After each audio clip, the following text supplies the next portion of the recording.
Hey guys, welcome to another episode of the Nocturnal Movie Club. I am OJ, joined by my esteemed co-hosts Ethan Singh and Jake King. Today we are breaking down Justice League: The Snyder Cut. Um, let's get into it, guys. Uh, Initial reactions. So I think everybody here knows that I hate DC. I hate DC with a passion. I've not liked anything they've done a lot. The only thing I remotely liked was Aquaman and Wonder Woman. And I reviewed Justice League for the Nocturnal when it first came out, not the Snyder Cut. And my review was that, Justice League. yeah, and I reviewed it pretty negatively and I called it a Avengers ripoff.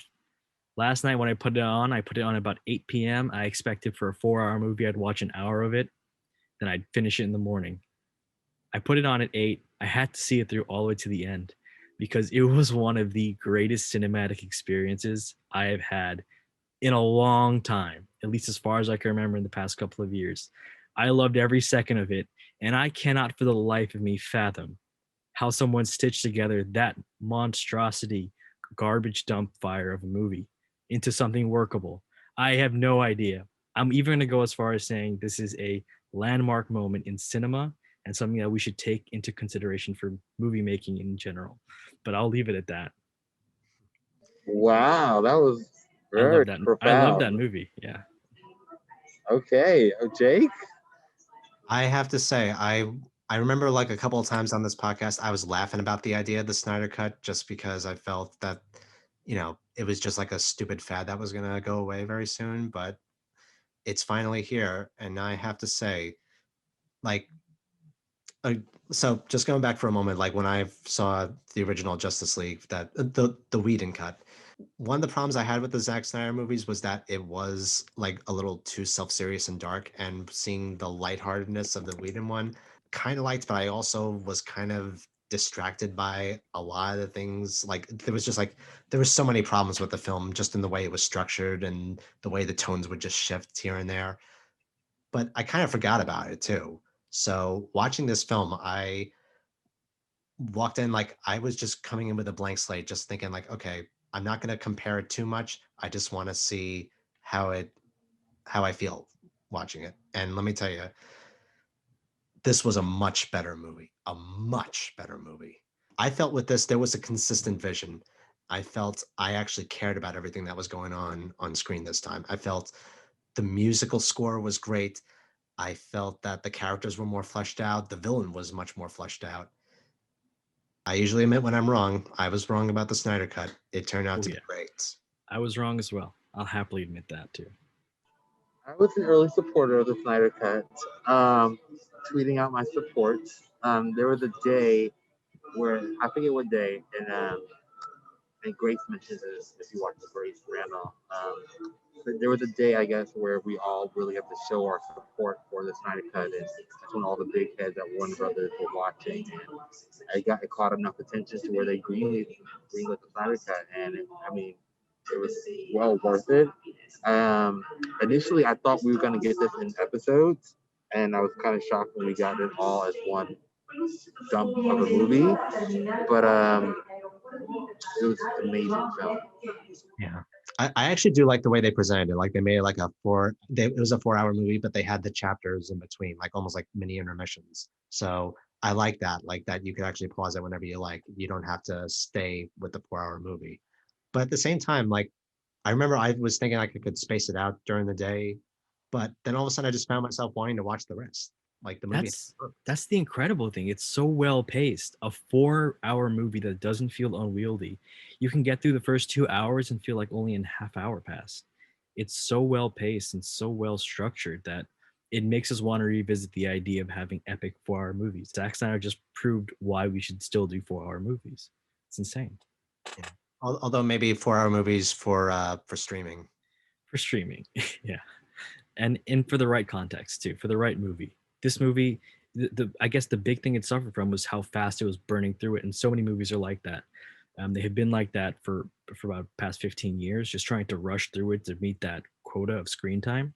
Zack Snyder let the movie breathe, and not in a uh, self-praising kind of way, and it just works. It just works that way. The other thing is too, it looks much better than it did in 2017. So much better. Visually, it looked much more appealing. Yeah, I don't know what they did. Visually but much it's so more much better. appealing, story-wise, and much more appealing. Just everything like that was. It was so much unused greatness that they just left on the cutting room floor. And I get that we didn't have to do a job and you have to cut it down, but it was just like it just left so much of the story out. That's kind of crazy. And just obviously some of the choices were just horrible. Um, yeah, this is just done right. What I was still surprised by, which I thought we would get more of, I thought we would get more Superman. Like Superman to me was barely still in this film. Yep. Like remember when we first saw the marketing rollout and Superman wasn't on like any of the posters or anything. It was weird. So I thought like, oh, this is like we're gonna get more Superman, and we did not get more. I mean, we did in the essence of like he got included. We got some more footage from Batman vs Superman and whatnot, but really Superman is not in this movie, so that was kind of a little bit of a letdown for me. Yeah, I mean, I don't know. I was actually okay with Superman's screen amount of screen time in this, like, because all I wanted was his scenes to be handled better than in the job with what do you call it, the Joss Joss Whedon. Whedon cut. Yeah, the original. I Yeah, don't know what Justice League. That's what it's called. Justice League. I like that. No, but it is like, especially because there was a scene that was in the Justice version that I thought was going to be taken out of the Zack Snyder version, where the Flash is running towards Superman, but Superman turns his head. But Yeah. like it was Zack Snyder's scene, but the music was different this time. It didn't feel like an Avengers film. It worked so well. That scene really worked well this time around. I remember watching it the original time; it just didn't work that well. Yeah, And on the Superman thing, we didn't get a lot more Superman, but he did have 2 movies prior, and I think we might see more of him in the future. To me, the characters that needed more time to breathe. Oh, we're not gonna get more. OJ's confirming. So I guess you're right. Right? They want to do Well, I mean, Supergirl. well, the Snyder cut just got released, so things could change. Because this is the universe founding thing This we would need wanted. to get a lot of views. Like HBO's max subscribers would need to like double um, for us to get some more Superman. But it's I don't know. Like whoever reviewed this for the Nocturnal should include, if you don't have HBO, you need to subscribe because it's that good. It's that worth it. I have to agree, and I rarely give a resounding review like that. I love Cavill Superman. I would love for the Snyder verse to continue on, but the likelihood of that happening is just so up in the air right now because like the next Snyderverse movies are we're getting another Suicide Squad which exists in the Snyderverse. We're getting another Aquaman. We're getting another Wonder Woman. But even before that, it's the DC's, and we've talked about this so many times on this show. DC's universe is so discombobulated where Yeah. we do have the Batman from Earth 2 coming out. This Yep. is Snyder's versus Earth 1. But and then we have the Flash movie, which is like the send off for Ben Affleck's Batman. So it's just like seems almost pointless in a way to continue with it if we're doing send That's offs. true. That's true. But I'm not one gonna thing, lie. While watching this, like, I had to remind myself that this was made before Aquaman and before Wonder Woman 1984. yeah. And I think one thing for sure is like, even if we don't get any more Superman, that's fine with me because the one thing this movie needed was more Flash and more Cyborg, and it needs to make those characters work. Because on the initial go through, Cyborg's character wasn't fleshed out nearly enough, and he got all the screen time he needed because he doesn't have his own movie, at least yet. The Flash was also just horribly written. No one liked that character. And after watching this movie, I like the Flash. I even like Ezra Miller Flash, which is saying a lot. I like Ezra Miller Flash like a little more in this than the Whedon cut, but I still have some problems with like just the amount of humor he throws at us. Oh, for sure. But I love what they did with Cyborg with this. He's basically the heart and soul of this movie now. Exactly. And they cemented that. And that's a huge development. It adds so much that the other film was just literally like a cash grab, a cheap ripoff of Exactly. Avengers. They just threw everything in there, like, and Yeah. we didn't have enough movies before to develop all these characters to make a proper Avengers. Yeah. And this one it rights those wrongs. It says we didn't have a movie for Cyborg, we didn't have a movie for Flash. Let's give them the time to make those characters. And that's already one of the most glaring issues Oh of my the gosh, original Justice League the fixed. Flash was so much more easily digestible this time Exactly. around. Yeah. He wasn't annoying.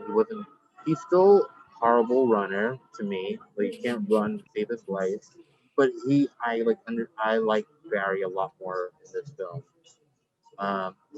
He just worked a lot better in this film. And same thing with Cyborg. Even when I think when they were filming this, Zack was saying, Cyborg is the heart of his film, and you really felt that watching this. Just we just got a lot of great things. There was even in what I love, we got even more fleshed out flashback of we got Dark Side, Mhm. which was great. Seeing him, we got young, I guess, baby Dark Side. I thought it was weird that like Ares' act was like the thing that like pissed that like weakened him. I thought that was a little strange. Um, uh, but uh, but okay, I'll accept it. I would have, to me, it should have been Zeus who gave that final blow. I thought it was great, like that we got Baby Darkseid, and I thought that the flashback war was really cool. They fleshed it out more. We got some more. We saw King of Atlantis using some of his like power a little bit. I thought that was cool. Um, You get to see Mira use her powers more in this too. yeah, we got to see more Mara action, which is great, and then we got that new nightmare scene, which was like what everyone was buzzing about. We got the Joker and Batman finally in a scene together. We had It was like the nightmare version of Justice League. It was like weird. You had in the roster was like Mara, Cyborg, Flash, Yeah. Deathstroke, and Joker, and it was the craziest Justice League lineup I've probably ever seen. Yeah, I gotta ask you, like, how do you feel about Jared Leto's Joker now? I hate I it. know there's like rumors that he might come back and do this film. I don't hate it. I'm not blown away, but like he's definitely like a scary version of the Joker. I think still hate his Joker. I think sorry, I just want to say this. He's the only down point I give for this whole movie. The only thing I take away points on this whole movie is Jared Leto's Joker. I wanted to see that gone. It's awful. Sorry, I have to see that Really? go on. I hate it so much. I can see what he's going for, but my gosh, it doesn't not work for me. It just doesn't work. I feel somewhere in the middle. Like I like the dialogue that he had with Batman. Like I thought Uh, that was well written, but yes, Jared Leto, I feel like is still playing the wrong buttons with the Joker, and his laugh is awful. that is so on point. I can't say it better. That's perfect. Yeah, yeah. You know what the thing is too, like just that whole scene at the end, like even though I get what they're trying to do with it, I felt they extended the movie way longer than it needed to be at that point. I I felt agree. when Superman walked into the building and pulled open his shirt, like that should have been the ending. That was the most triumphant moment. Yeah. Oh, what do you guys think of Martian Manhunter? All his little cameos. I like that because I feel that's something the fans have been wanting for so long. Like whenever you hit a Reddit post or any forum post of what's one DC hero we want to see, everyone brings a Martian Manhunter, and the fans are like yes, and then regular people start laughing at them because DC has the worst names for heroes. But I think it's pretty cool they brought him in, Yeah. and it also balances out the universe too.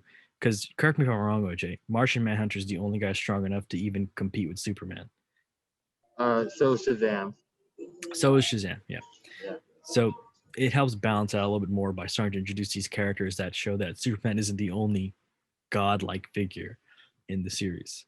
Yeah. Oh, by the way, OJ, going back to what you were saying, like the movies that we're supposed to be expecting from DC, we're supposed to get like a sequel to Shazam. I think we're also supposed to get And Black Adam. Right. So it's like what are we doing here? It's so frustrating to me. Like either recast Batman since Bennett doesn't want to do it anymore. Let's continue with the universe. And like I know they can't stand Henry, but like he's Superman. Like work it out. So it's just frustrating that they don't want to give us a proper continuity for. Do they want to? Do they still want to do the girl universe where all the characters are replaced by women? Well, I mean, we'll see what happens at the end. Right now, we got the female Superman. We have listen of the Trinity. Batman and Superman are out. Exactly. We're left with Batgirl Beyond, and that's what they're planning on doing, a Batgirl Beyond with Michael Keaton being old man Batman, and Interesting. we're having Supergirl introduced in the Flash.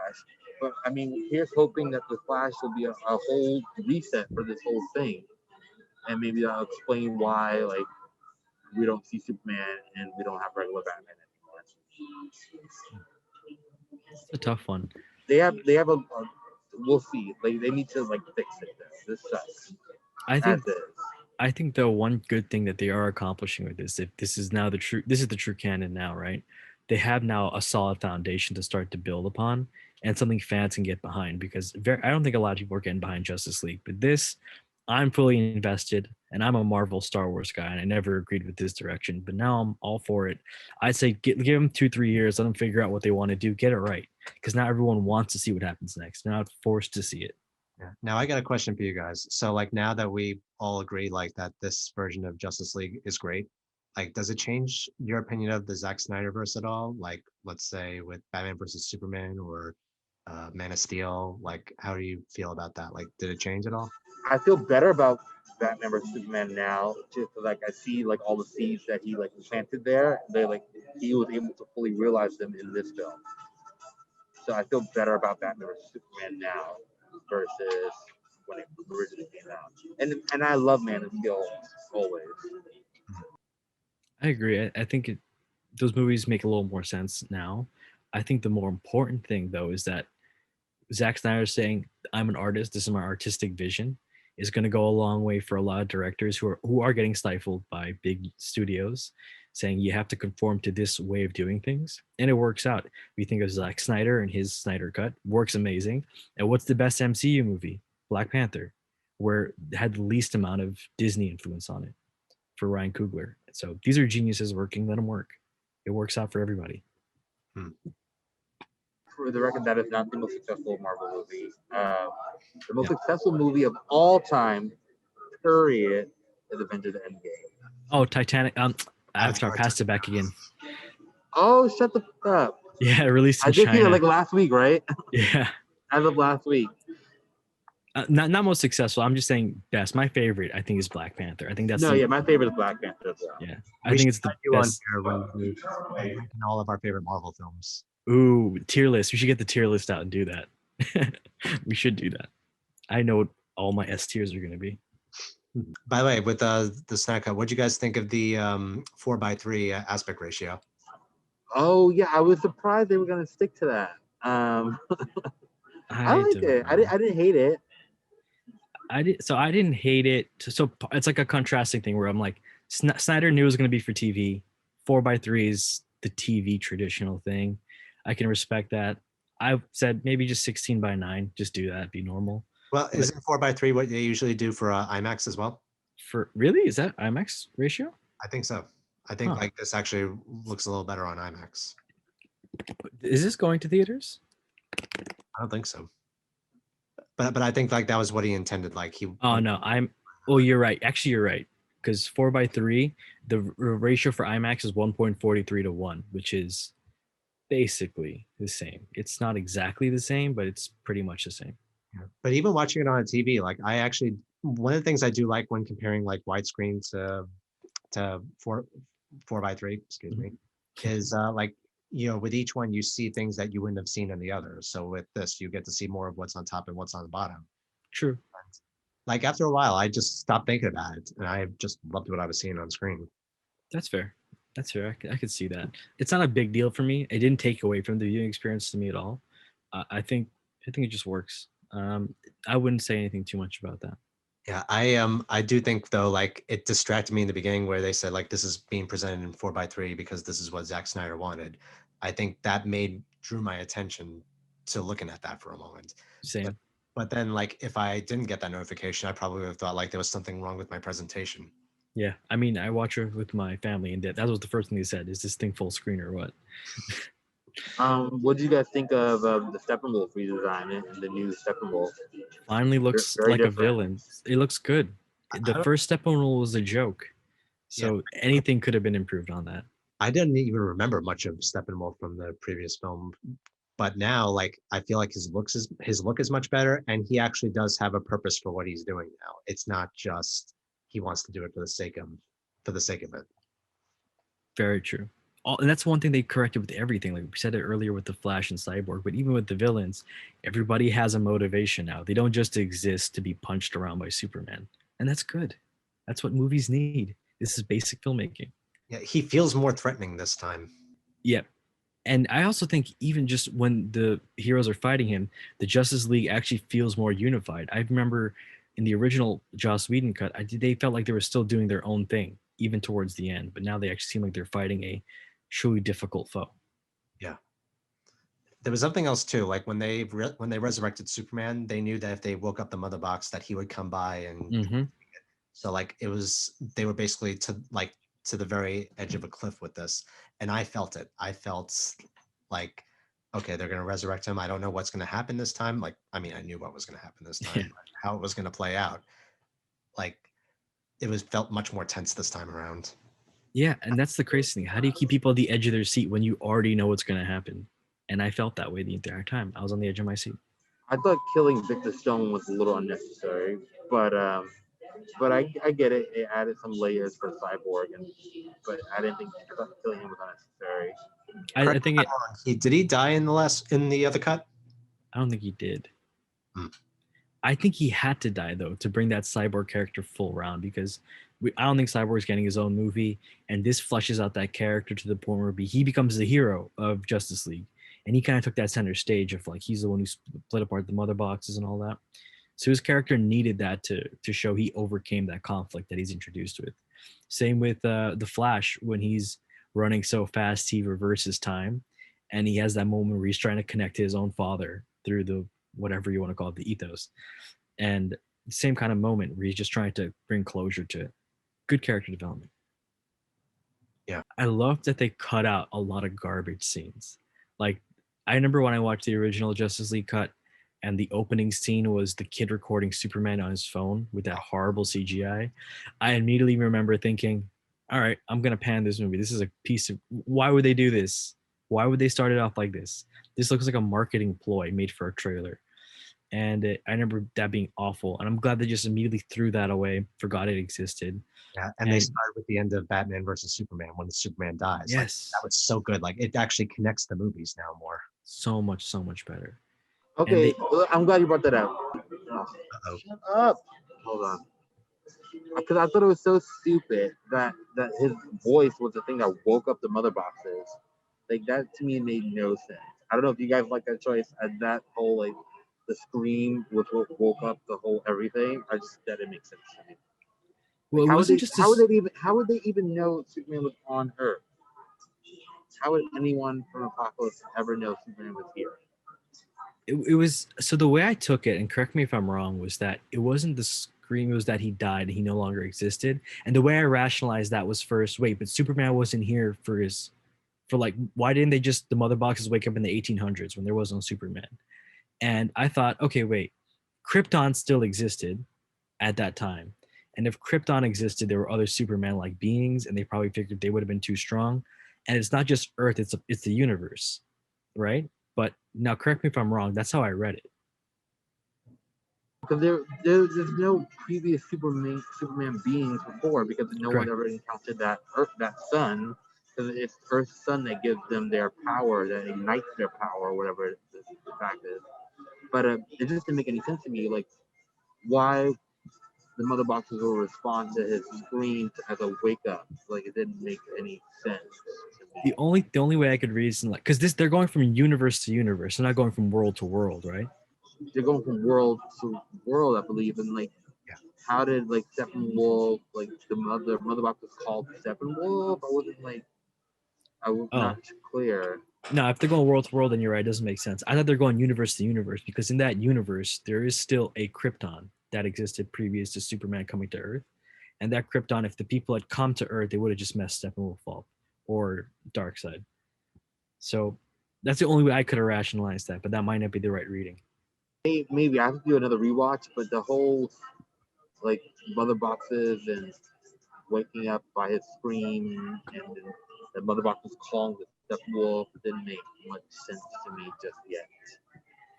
Yeah, I mean, that's the other thing I don't get is, why is it calling out in the first place? Like, why does the mother box respond to him as like, this is my owner, even though they established that these are 3 ancient boxes that predated any of these life forms, some sort of ancient technology that creates all of these things. So it doesn't have a owner that is still alive.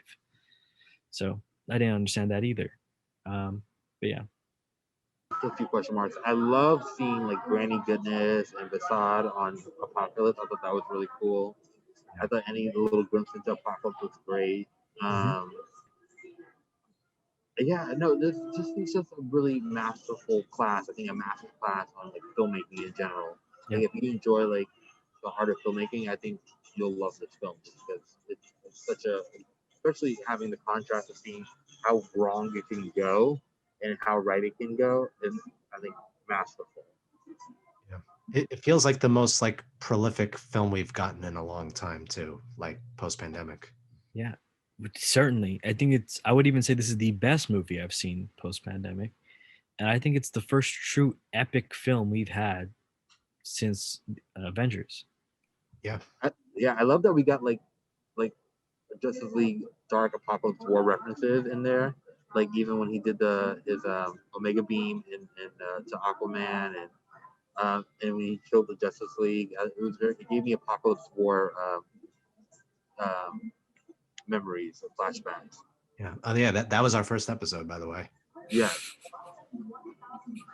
So I was like, oh, I like this. I like Darkseid killing all of the Justice League. This is fun.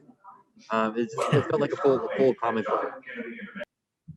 No, but I do agree that this feels the most epic film we've gotten. Like that was something that feel like I've personally been missing, like in terms of Hollywood movies. Like I would say last year, like as much as I like the ones that I do like, I didn't feel like I was watching cinema. I felt like I was watching a project. But here, this felt like, okay, I wouldn't have minded seeing this on the big screen, like in sections. Like if fully agree. If I was in my own little IMAX theater, like somewhere installed in my apartment, this would have been my best experience in a long time. Yeah, fully agree. You can just see that, like in the end, when all members of the Justice League lined up, and it had that nice sweeping camera shot that went over them individually, and then turning to show all of them in unison. That felt like inspiring. It felt the most impactful. And it was like a great movie should leave you in a state of imaginative wonder, thinking about it for hours afterwards. And that's the way it left me. It was awesome. Not just imaginative, like it shouldn't just feel imaginative. It should also it should stay with you. And it did. Yeah. What did you guys think about Lex revealing to Deathstroke Batman's secret identity at the end? I didn't expect that. Yeah. That was in the Justice cut, wasn't it? No, I don't think so. At the end, in the Justice cut, Lex is suggesting that they started in Justice League, but in this one, it's more of a like, let's take down Batman type of thing. Oh, okay. Yeah, because I remember like it looked familiar to me, but I didn't realize they were different scenes. Well, I mean, I'm still not a fan of Jesse Eisenberg as Lex Luthor, but would like to see where this leads. I'd also like to say I'm not a big fan of Jesse Eisenberg as Lex Luthor. Still like him better than Jared Leto's Joker. That's for sure. But I thought it was an interesting development, and I think it helps add to what is this film meant to do? It's meant to be the foundational piece for this universe, not just starting it up and say this is the baseline, this is where we're going to go from here. And it helps add to that because it helps add the villain's perspective, which is nice. Yeah, I thought that was great too. What did you guys think of Aquaman versus this? To me, I felt like it was the same Aquaman. Like I thought he was no different. I thought Wonder Woman was. Now, when it comes to Wonder Woman, Aquaman, I think we got the same Aquaman, but I think this was a different Wonder Woman this time around. I think Aquaman was more or less the same, but Wonder Woman felt, kind of the same too. They re-edited her scenes to make it a bit better, but more or less. You get to see more of her in action in that bank robbery scene. True. It was a bit comical though. I think that was a bit, constantly running around doing this.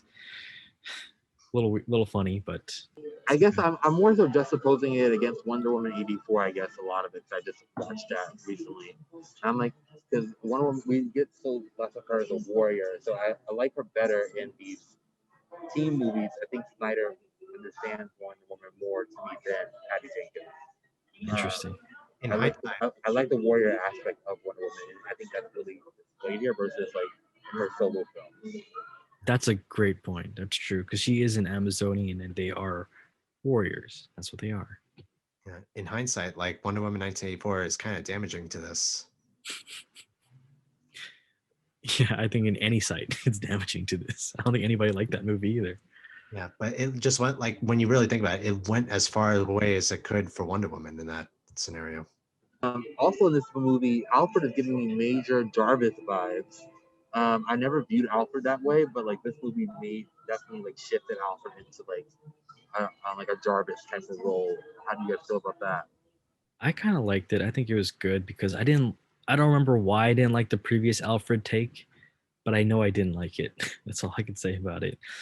I mean, he's the butler, he's the wise counselor, the mentor, the war veteran, and he's more or less a sidekick, just talking to Bruce. But once in a while, he will bring in good details, and I think that's what makes you want. I think it's fine. Yeah, I liked it too.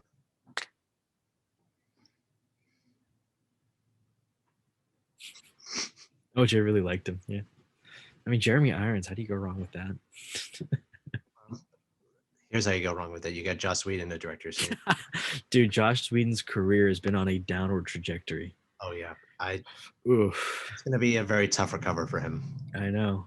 I mean, Avengers practically burnt him out. Like nobody wants him to be associated with Buffy the Vampire Slayer. He basically ruined the Justice League movie in a lot of people's eyes.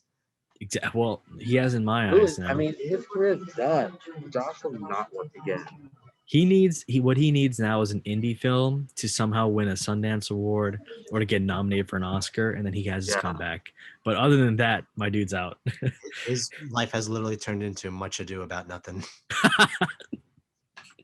But you know what? He'll always have Avengers. He'll always have Avengers. Can't take that away Avengers from him, and Buffy. He did make those things happen. But enough about Josh. Zack Snyder's day. Yes. Final thoughts on Snyder Cut. If you had to rate it on 1 to 10 scale, what are you giving this? Jake, you go first. Okay, from a scale of 1 to 10, I would give it maybe a 7.5. I felt that, like, even though I do have my reservations about Zack Snyder's universe, like, given my viewings of Batman versus Superman, I still felt like this was a much better film than the one we got before. I felt like we have a consistent vision now. I felt everything was much more well developed. It looks much better. It felt like I felt it treated the audience much better this time around. It felt like we got to see a story that we can all get invested in. Honestly, I really liked it. That's the thing. I enjoyed it. So I think that says enough for me. Yeah, for me, I'll go next. I'm not a DC fan. Everybody knows that. I'm also not a huge Zack Snyder fan, but I'm gonna give this movie a 9 out of 10. It did everything you wanted a movie to do. It took you out of the world and into another one for 4 hours, and it did it well. And what more could you want? And I'd also like to add, for its place in cinematic history, if we think of different movies throughout time where they get a chance to redo things and redo it right, it's very few. I can't remember the name of the movie, but I know it's a Cary Grant film where he meets the woman on top of the Empire State Building. That movie got redone only 5 or 6 years after, and the director said he had the chance at a lifetime to redo it all. Haven't seen that since till here, and haven't seen anything close to that since the Sonic the Hedgehog re-edits.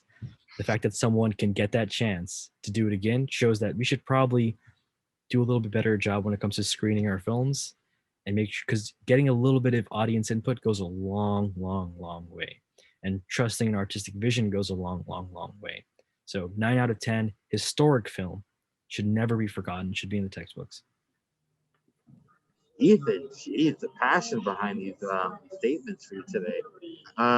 Overall, I can't believe it. Yeah, I can't believe it. I'm gonna give this an 8, a solid 8. I think, like Ethan mentioned very profoundly, this is an historic moment in cinema. Just someone getting the fact to do what they initially set out to do and to get their true vision, I think is definitely profound. And I'm so happy to see it. And hopefully more filmmakers get this chance going further. And then hopefully this doesn't have to happen where someone has to redo. Hopefully going further, filmmakers have more carte blanche to do their true vision. And then if they don't, then I think they should, politely edit this project, i.e. Marvel. If it's not going your way, you just stay stage left. Actually, Yeah, speaking of redoing, after hearing what you guys have said about this, I think I need to bump it up a little bit. I think I'm going to go for an 8 as well. Come on. All right. That's my true vision right there. Star Yeah, Wars you- could learn. Star Wars Yes. should re-edit 8 and 9. Just do the Snyder cut of Star Wars. Well, Right. The equivalent. maybe chuck 9 in the water and redo it again. Yeah, exactly. Make 9 and 10-hour movie. Then you'll have enough time to get to all those plot points. I It'll don't know work. about 10 hours. It was 3-hour mess. I think I'll need 10 hours to fully finish that one. But we'll see. Episode 9, Chapter 1. I got a bad feeling about this.